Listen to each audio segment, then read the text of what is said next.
Hi, welcome to another episode of Hot Takes. All is not well in the world of net zero. We have Ed Miliband, Red Ed, who's not a happy bunny. He's had to do something that has upset him.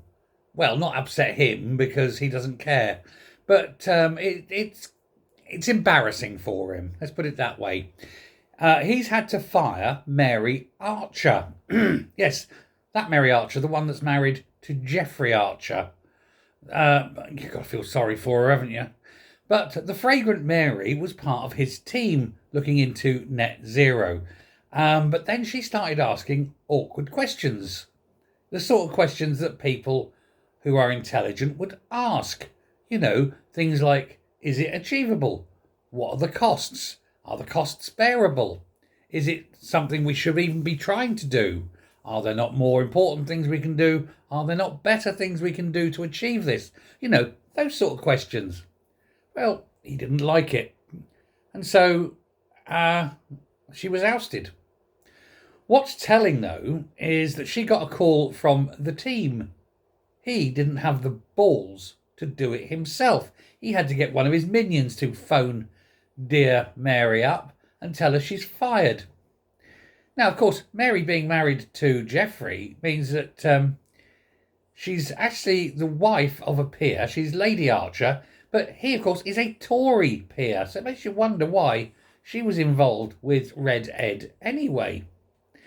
But this firing by this very cowardly man, this very empty man, very stupid man, goes to show how thin-skinned he is and how aware he is that what he's doing is wrong. He can't bear any criticism. He can't bear the thought of people finding out what a stupid man he is. He's very vain, isn't he, Ed Miliband? He's not prime ministerial at all, and yet who knows? He may well end up being prime minister. But apparently Mary Archer did say in a meeting with the group that it was, of course, doomed to fail. She said it couldn't be anything else because nobody understood what they were doing. So, she had to go.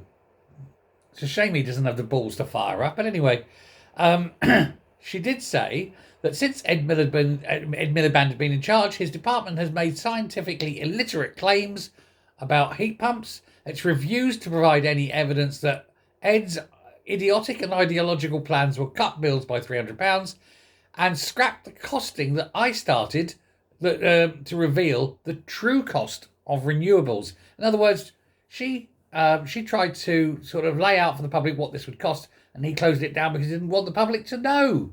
Because he knows if the public knew, they'd be up in arms about it. Now, why Mary? What does Mary bring to this group? I mean, is she an expert? Well, Mary Archer has spent many years in academia, Oxford and Cambridge. She's good. She's clever. She was a lecturer. She founded the National Energy Foundation and the UK section of the International Solar Energy Society.